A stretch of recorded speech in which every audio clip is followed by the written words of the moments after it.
میری اپنی ایک سینگ ہے کہ اگر آپ دنیا کی بہترین ڈش بھی کسی کو گندے برتنوں میں دیں گے تو کوئی اسے پسند نہیں کرے گا. اس لیے نہیں کہ ڈش بری ہے، بلکہ اس لیے کہ برتن گندے ہیں. تو پوائنٹ از کہ اگر آپ کسی سے کوئی اچھی بات کہیں یا کسی کے لیے کوئی اچھا کام کریں تو وہ اگر بات ہے تو اتنے اچھے لب و لہجے میں ہونی چاہیے، اگر وہ کوئی کام ہے تو اتنے اچھے طریقے سے ہونا چاہیے کہ لوگ اس کو اپریشیٹ بھی کریں. جس طریقے سے یہ بات میں نے زندگی میں سیکھی، اس طرح سے میں نے اس سینگ کی صورت میں یہ آپ کے ساتھ میں نے شیئر کر دی. لیکن ریسنٹلی اس چیز کو میں نے ایکسپیرینس کیا ہے ایک اور نئے طریقے سے، جس سے ایک نئی سیکھنے سکھانے کی یا کم سے کم شیئر کرنے کی اپرچونٹی آئی. تو میں نے مناسب سمجھا کہ یہ ویڈیو کی صورت میں یہ بات میں آپ سے شیئر کر دوں. ہوا یہ کہ میں ریسنٹلی بھی میں یو کے سے پاکستان آیا ہوں. 16 جنوری کو میری لینڈنگ تھی. 15 جنوری کو ہم نے وہاں سے رات بیٹھنا تھا. اوور نائٹ فلائٹ تھی. صبح لاہور پہنچنا تھا. سفر بھی بڑا دقتوں بھرا تھا. میں آپ کو زیادہ بور نہیں کروں گا، جلدی میں مختصراً عرض کر دوں کہ 6 بجے کی شام کی ہماری فلائٹ تھی اور صبح یہاں پہ 7 بجے پونے 7 بجے لینڈنگ تھی. لیکن 3 گھنٹے ہمیں وہاں پہ رکنا پڑا، اس لیے کہ جو محکمہ موسمیات ہے انہوں نے یہ بتایا تھا کہ جو آپ کا لینڈنگ کا ٹائم ہے اس وقت لاہور میں دھند اتنی زیادہ ہوگی کہ جہاز لینڈ نہیں کر پائے گا، اس لیے آپ وہاں پہ رک جائیں. تو 3 گھنٹے جہاز جو ہے یہاں پہ رکا، اپنا یو کے میں رکا.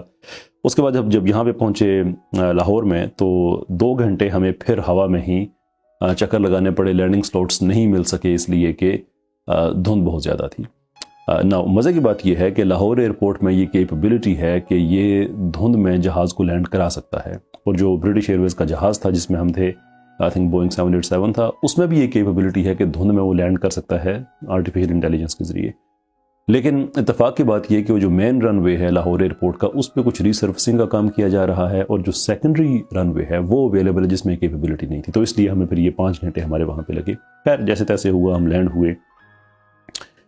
ہوئے تو نئی ایک چیز ہمیں بتائی گئی، نیا رول ایک، کہ جو جتنے بھی مسافر ہیں برطانیہ سے آئے ہیں ان کی سب کی دوبارہ سے کرونا وائرس کی ٹیسٹنگ ہوگی. اچھا مجھے نہیں پتا یہ صرف برطانیہ کے لیے تھا یا جو بھی آ رہا ہے پاکستان میں اس کی ہو رہی ہے، لیکن برطانیہ میں چونکہ اس وقت بدترین لہر ہے کرونا وائرس کی. جو پہلی لہر تھی اس سے بھی بہت ہی بری ہے، یعنی کہ ڈیلی بیسس پہ 50,000 سے زیادہ کیسز ہیں. 1,000 1200 1500 کی تک بھی فگر گیا جو لوگ ڈیلی مر رہے ہیں. تو چلیں اس حد تک تو بات سمجھ میں آنے والی ہے کہ اگر ایک ایسے ملک سے لوگ آ رہے ہیں جہاں پہ یہ وبا زیادہ ہے تو چلیں ٹھیک ہے. دیرفور ایک پروٹیکشن کا میکنزم جو ہے ایک ضروری ہے، اپنے شہریوں کو پاکستان پروٹیکٹ کرنا چاہتا ہے، فائن. اب 2 فلائٹس تھیں، ایک ہماری تھی برٹش ایئر ویز کی اور تھوڑے ہی وقفے سے ایک لینڈ ہوئی تھی ورجن اٹلانٹک کی. کئی سو مسافر، آپ اندازہ کریں کہ کئی سو مسافروں کا کرونا ٹیسٹ ہونا ہے اچانک. تو ہم سب کو ایک ہال میں لے گئے جہاں پہ یہ بات میں نے ایکسپیرینس کی جو آپ سے میں شیئر کر رہا ہوں.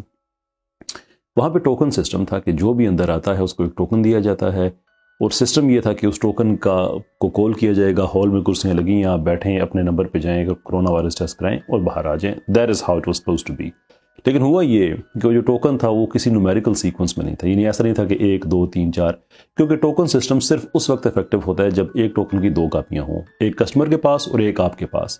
کہ جب آپ کے پاس وہ کاپی آئی ہے تو آپ کو پتہ ہونا چاہیے کہ یہ کاپی جو ہے، یہ نمبر جو ہے یہ کسٹمر کے پاس بھی ہے، تو ہم کال کریں گے تو وہ آئے گا تو ہم دیکھیں گے کہ یہ نمبر واقعی میچ کرتا ہے. And that's how it works.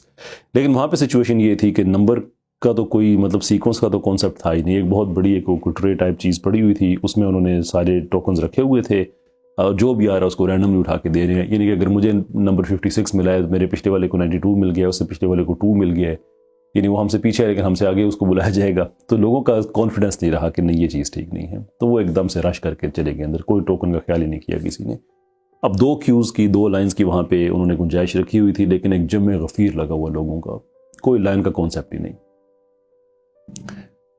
ہم کھڑا ہو کے میں دیکھ رہا ہوں کہ میں کیا کروں، اپنے نمبر کا میں انتظار کروں نہ کروں، کیسے کروں، جسٹ couldn't understand anything. جو سٹاف ہے وہاں پہ وہ شور کیے جا رہا ہے، لوگوں سے کہے جا رہا ہے کہ جب تک آپ کرسیوں پہ نہیں بیٹھیں گے اور آپ کا نمبر ہم کال نہیں کریں گے، یعنی کہ آپ ہم سے تعاون نہیں کریں گے، تب تک ہم ٹیسٹنگ نہیں دیں گے. 2-3 دفعہ ٹیسٹنگ بھی انہوں نے روک دی. اس جو صاحب تھے، جو مین ان کے جو وہاں پہ آفیسر تھے، کمال حوصلے والے انسان تھے، بہت ہی لوگوں کو کنونس کرنے کی کوشش کر رہے تھے، لیکن لوگ کہاں مانے. اچھا یہ غلطی جو ہے یہ تو ایئرپورٹ کی ہے، اس میں تو کوئی شک نہیں ہے، لیکن جو سٹاف اس وقت وہاں پہ گراؤنڈ پہ موجود تھا، میری جو ایمپتھی ہے ان کے ساتھ تھی، اس لیے کہ ان کی غلطی نہیں تھی. لیکن بہرحال لوگ تو انہی کو سسٹم سمجھ رہے تھے. ایسا ہی ہوتا ہے، جو face of the system is the system. تو لوگ گلا شکوہ بھی کر رہے ہیں، شور بھی کر رہے ہیں، اور کوئی کسی کی سن بھی نہیں رہا. خیر خدا خدا کرتے کرتے کرتے وہ اتنا لمبا ہمارا پہلے 5 گھنٹے کا سفر جو بنا ہوا تھا، 3 گھنٹے UK میں انتظار، 2 گھنٹے لاہور کی ہواؤں میں ہم تیرتے رہے، اس کے بعد نیچے آنا، پھر یہ اتنا لمبا there comes a point when you actually get fed up کہ فیملی باہر ویٹ کر رہی ہے، اور میرے پاس کوئی رابطے کا ذریعہ بھی نہیں ہے. پاکستان میں آؤں گا تو وائی فائی وغیرہ ایکٹیویٹ ہوگا، اس سے پہلے یہ نہیں کہ there is nothing that I could do, کچھ بھی نہیں، کسی کو نہیں پتا میں کہاں پہ ہوں، اور سارے بس وہ ایک علیحدہ سے پریشانی. ان اینی کیس خدا خدا کر کے جب ٹیسٹ میرا ہوا، میں وہاں سے باہر نکلا، اینڈ آئی واز تھنکنگ کہ یہ جو ٹیسٹ کیا ہے اسٹیٹ آف پاکستان نے، یہ تقریباً 6,500 ہزار روپے اس کی پاکستان میں قیمت ہے، اور وہ فری میں سروس دے رہے ہیں اپنے شہریوں کو پروٹیکٹ کرنے کے لیے. جو بیرون ملک سے لوگ آ رہے ہیں وہ بھی پاکستانی ہیں، ہم بھی اوورسیز پاکستانی ہیں. اوورسیز سے یہ تو نہیں کہ ہماری پاکستانیت میں کوئی کمی آ جاتی ہے. تو ہمیں پروٹیکشن دینے کے لیے، باقی جو لوکل پاکستانی ہیں ان کو پروٹیکشن دینے کے لیے وہ 6,500 روپے کا ٹیسٹ بالکل فری میں دے رہے ہیں. لیکن اس برے طریقے سے دے رہے ہیں کہ کوئی آدمی اپریشیٹ نہیں کر رہا.